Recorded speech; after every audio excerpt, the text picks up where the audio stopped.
whatever you read, how do you know the order in which the events go? Sequence is the way that we can be mapping the order in which events have happened. Don't stress, I can bring you up to speed on how to catch sequence when you read. Could be in fiction like Number the Stars, or a non-fiction book about vintage cars. Writers use transition words at the same time: first, second, and third. After, before, then, meanwhile, soon. Finally, next, later, that afternoon. These are critical words and phrases when inserted into all the right places that work to keep events ordered in text. What happened before, what's happening next. First you hear this track, and then rewind it back. Later on this hook will be stuck in your head, and you'll remember what we said about sequence.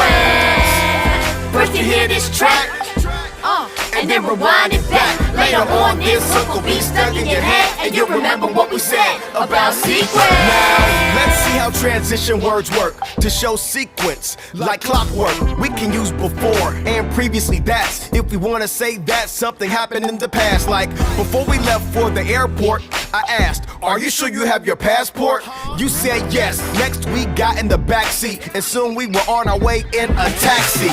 Next and soon, and then are great to line up events in an orderly way. And finally works when you wanna say that something happened after a long wait. So finally we got to security check, and you turned to me looking totally wrecked. Suddenly your face turned red, and you said, I forgot my passport on the end of my bed.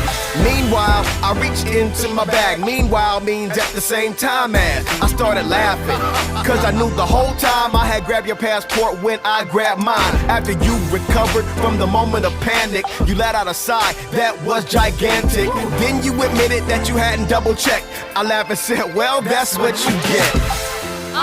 First you hear this track, and then rewind it back. Later on this hook will be stuck in your head, and you'll remember what we said about sequence. First you hear this track, and then rewind it back. Later on this hook will be stuck in your head, and you'll remember what we said about sequence.